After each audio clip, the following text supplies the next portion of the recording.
പിടിച്ചടിച്ച്. ആരടാ ആരടാ നിന്നെ അടിച്ചേ? ഫൗസില്ല, ആരാ എന്നെ പിടിച്ചടിച്ചത്?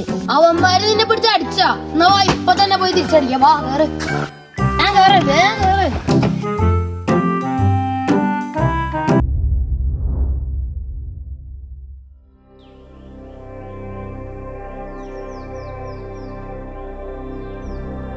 എടാ ഫൗസോ, അവന്മാരേതാ പ്രതികാരം വീട്ടാൻ വന്നിക്കണ?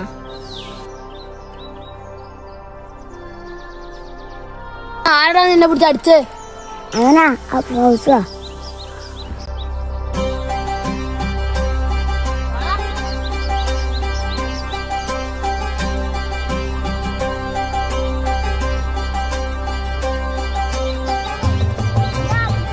എന്താണ് പ്രതികാരം വീട്ടാന്നാണോ? അതേടാ ഞാനാരറിയോ? എന്റെ ഡാഡി ആരറിയോ? എന്നാലും നിന്റെ തന്ത വന്നാലും അടിച്ചിട്ടേ പോവും.